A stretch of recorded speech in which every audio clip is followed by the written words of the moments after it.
Welcome to Leadership CEOs. You are here because you were made for more. Be a CEO, a creator of expansive opportunities. My name is Michelle Shutter, and I have a simple question for you today. How will you lead your ship? Because without a doubt, you were made for more, period. Fly your ship and let's get started. All right, we are ready to roll. This week's masterclass with Leadership CEOs is 4 powerful questions to move through a block. And I am super excited to be able to share this with you today because I want to ask you a question before we dive into this. Do you have some sort of block that is holding you back? And you really can go as surface level as you want on this or as deep as you want on this. But for the most part, we all have things that hold us back, right? We all are human. We all have an ability to step through that block. But many times we get caught up in it and we allow that to control who we truly are. So I'm really excited to share this strategy with you today and these 4 questions so that you can begin to move through that block and really step into your fullest expansive self, become that CEO, that creator of expansive opportunities. So first of all, before we kick it off, I just want to welcome and acknowledge you, whether you are here live, if you are catching the video replay, if you're listening to the audio, it doesn't matter. What matters is you are showing commitment to yourself and wanting to take yourself to a new level, to move through some of these blocks that are holding you back because you know that there's something else there for you. Now, if you haven't seen a video or heard one of my podcasts, a quick introduction here. My name is Michelle Shutter. I am the creator of Leadership CEOs, creator of expansive opportunities. And what I love to do is really support heart-centered women just like you and really challenging that modern conditioned style of life so that you can take any size vision and really create expansive opportunities in all areas of your life. Because deep within your soul, you absolutely know that you were made for more, period. So let's jump into the material that I have today to share with you. Before we do that, I want you to spend some time doing a brain dump. And you might think, oh my gosh, what is that, right? Well, grab a notebook, grab a piece of paper. If you are listening and doing this in the car, put it on pause, come back to it. What you want to do is you really want to start and dump out some of the things that potentially could be blocks. Now, I'm going to give you some ideas here, and if it resonates with you, jot it down. If it doesn't, that's okay. Also, keep in mind that this could be a building list. It doesn't have to be all-encompassing. Right now, it can continually to build. But what we want to do, first of all, is we want to start to create some awareness around the blocks that we are having and where they are occurring and why they are happening. Because without that awareness, we really can't even move through the block. So we want to begin to just dump things out of our brain. So grab a journal, grab a piece of paper, whatever it is. But I want you just, when I say the word block, what comes to mind? What are you looking to dump out? Okay, it could be something big, it could be something little. When I say triggers, ooh, that triggered me. What are those things? Dump them all out. Dump out those things where you have a quick reaction to something, right? Like you have a very short fuse. You're impatient with somebody or a situation. Perhaps you're irritated with something or someone. Just jot those things down. And then anything that limits you in some way, that limiting belief. So anything that you have in terms of worthiness, deserving, good enough, anything with shame, guilt, blame, judgments, resentment. Seriously, this list could be super long. I know that I went through, and was it a resentment list that I put together, or a judgment list? I'd have to go back and pull it out, but there were a lot of things on there that I was diving into, or that I wanted to dive into, but just to bring them to surface. So many times, we let them, we think we're putting weights on them and letting them sink down into the ocean floor, but that isn't the case at all. They simply float around, and when you decide to jump into that swimming pool, all of a sudden, like, they attach to you, right? So it's like you have never really fully released them. They're still there. So I also want you to think about like people, or any person that maybe makes you angry or makes you sad, that you're disappointed in, that has hurt you, that doesn't really fulfill you or fill you up, right? And even though you have that expectation that you want them to, but they're not, it isn't coming from them. So make a note of those. And then different situations. A situation that is potentially someone is, that situation where someone, again, is making you angry or saddened or confuses you in some way. Jot all of those down, because when you can do a brain dump of all of that and at least start to expose it, that's even like your pre-step to this first question. The other thing that I want you to consider is this question as well. And this might take some time too, but let's say you wrote down, like, someone just really angers you. It's a coworker, a neighbor, a friend, a sibling, whatever. Okay, so like you're just super angry with that person. I want you to think about, like, what do you need from that person? And I want you to think about that in terms of, what are you trying to get out of the situation with that person, or the relationship with that person? And then I want you to think about just different situations as well that you perhaps have referenced on here. What are you needing from that situation? Is it happiness? Is it joy? Is it an apology? Is it validation? Is it love? Like, what is it?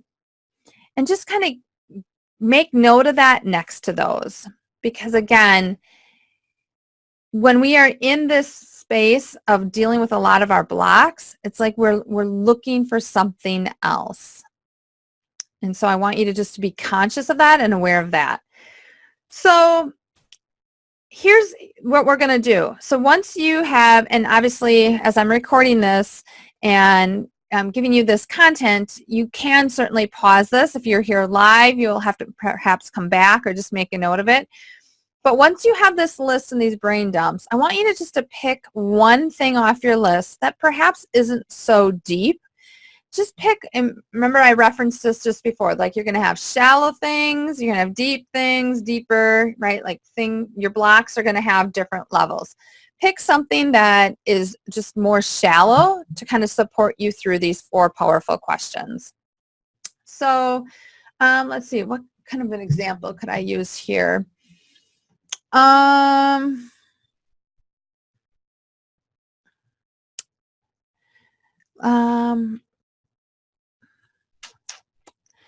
Let me think here. What could I just use? Okay, well this isn't real, like a real situation, but I'm just going to use this as an example. So well, I don't know if that would work. I'll just use, like, my neighbor doesn't take in his garbage cans and it really makes me angry. Okay, so again, like, this isn't true. So if I have any neighbors that are watching this isn't true. So my neighbors don't take in their garbage and it makes me really angry. And the reason why it makes me angry is because I believe that they should respect the neighborhood and keep it looking nice and tidy. So, and if you know where I am and like 4 boys, you'll know that like my house and our garage is not tidy. So this doesn't apply there. But okay, so let's dive into that first powerful question. So it is that piece that I'm dealing with right now, that the neighbors don't respect the neighborhood.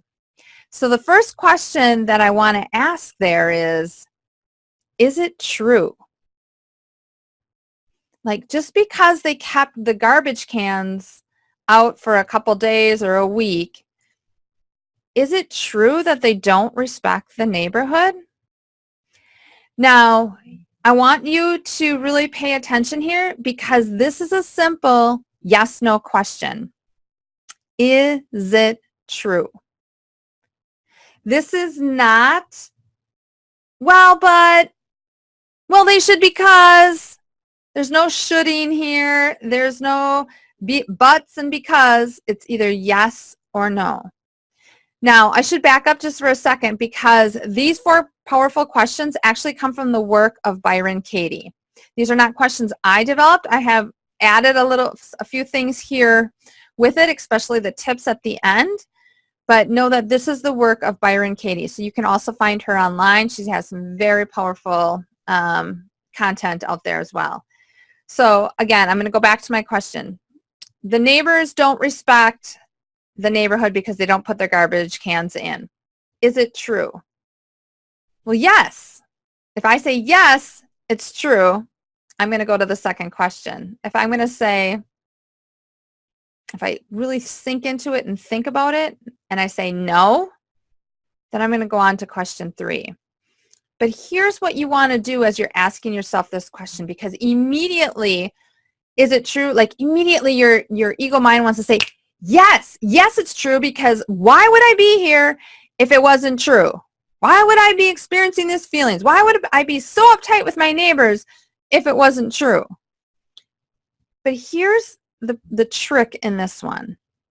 When you ask this question, you want to listen to the stillness. You don't want to take that first response that is coming right from your ego mind. You want to pause and just listen to the stillness. It has to be your answer, no one else's. Okay, so that's really important. And many times you just have to allow yourself to sink into that deeper place of yourself. So if I go to the neighbors don't respect the neighborhood because they don't put their garbage cans away, is it true? For the sake of this training I'm giving you, I'm going to say yes, so I can go through all 4 questions. But as you sit into the stillness of whatever block you picked, is it true? And you get a no, then you're going to skip to question 3. Okay? But I said yes. So yes, is it true? Well, then my second question I'm going to ask myself is, can you absolutely know it's true? Wow. So what this is requiring me to do is really take a second look at the situation. Like, I've never even talked to my neighbors about this. How can I know that it's true?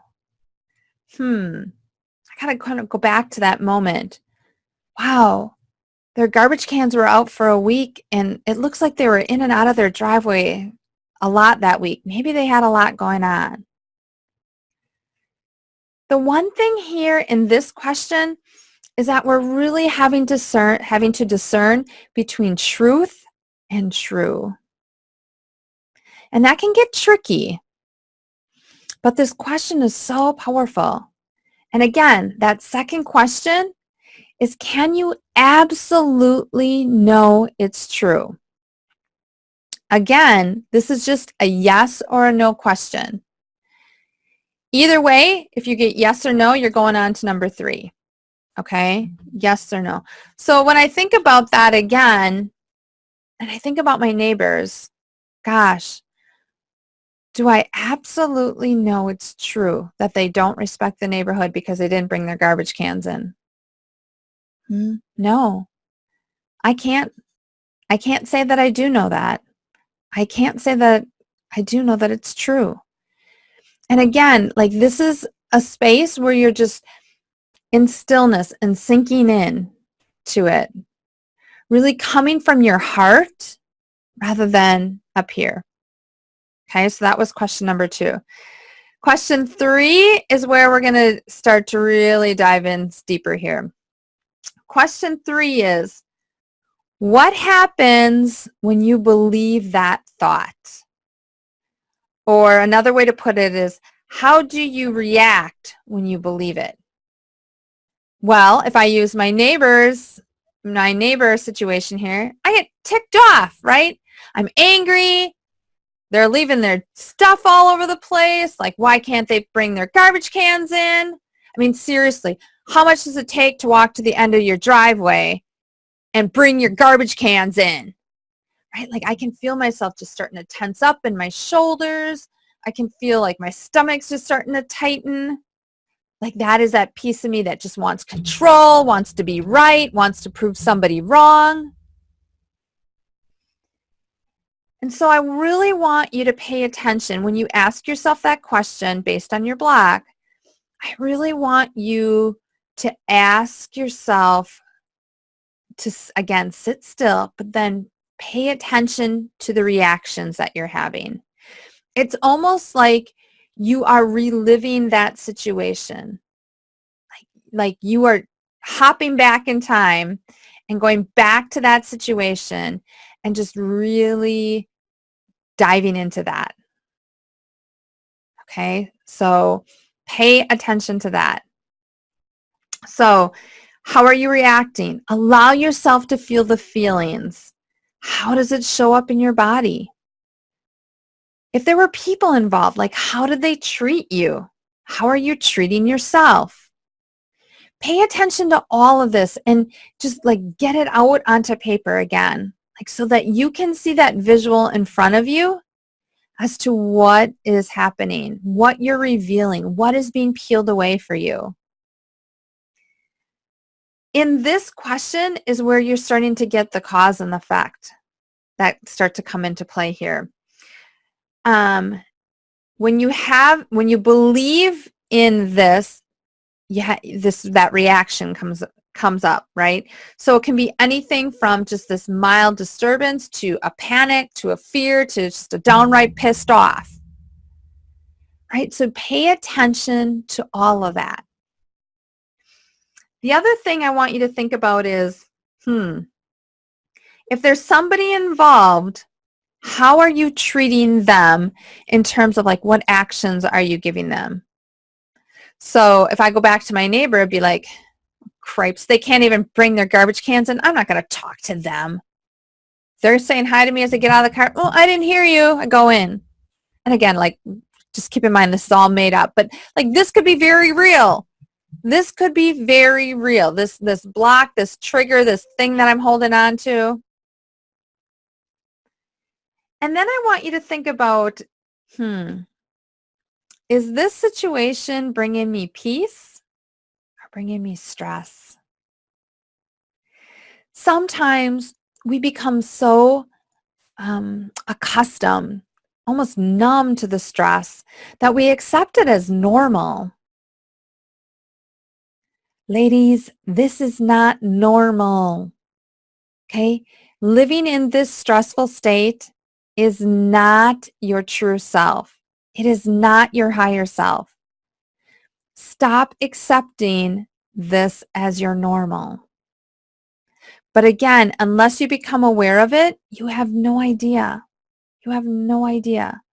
So make sure that you start to create this awareness. The other thing I want you to pay attention to, like as you jump back into that situation and relive it in a sense, is, did you run to something to numb your feeling? Did you run to the fridge to grab something to eat? Did you run to the cabinet to grab something to eat? Did you open that bottle of wine? Did you go and decide, I'm just going to go shop now. I'm all ticked off. I need a stress reliever. Did you hop on Facebook and just do mindless scrolling? Did you watch TV just in a numb state, just staring at the screen, not even realize what's going on? It is time to shine a light on that and bring awareness to that. It's so important. So number 3 is one of the best questions where you can just stop, sink into it, and just allow yourself to experience it all. We, as women that have feminine energy, because we all do, have really decreased our feminine energy by not allowing ourselves to fully experience something. For whatever reason, we want to mask the pain with something external. Okay? Sit with that. Allow yourself to do the work. So question number 1, is it true? Question 2, can you absolutely know if it's true? And question 3 is, what happens when you believe that thought? Or another way to rephrase that is, how do you react when you believe it? Those are the 3 questions so far. So what are you taking away after these 3 questions? Like, wasn't question number 3 really powerful? Wow, I have to really go back to and relook at some of the things that are coming up for me in terms of my blocks. Now, just know that if you want the 4th question and this really powerful visualization that I did in the full episode, just make sure you see the show notes or the description. I'll have the link there. And I also gave 4 tips that will really help you through this process. So again, if you want that, check the link in the description or show notes. And finally, I also have what I call the CLEAR method, CLEAR, as a way to help you move through blocks too. And it complements this work just beautifully. So if you want that, it's in a PDF format. Just, again, check the show notes or the description because I will have everything there for you. So thank you for listening. Thank you for watching. I am so excited to hear about your growth and what you will be doing differently now that you have these 4 powerful questions under your belt. See you next time. Hey, it's Michelle. If you got value from this, I would be so grateful if you would share this message with a girlfriend, a teammate, a coworker, a neighbor, a sister, someone that is ready to lead her ship and become a creator of expansive opportunities. Because after all, you were made for more. We were made for more, and we're in this together. Fly your ship.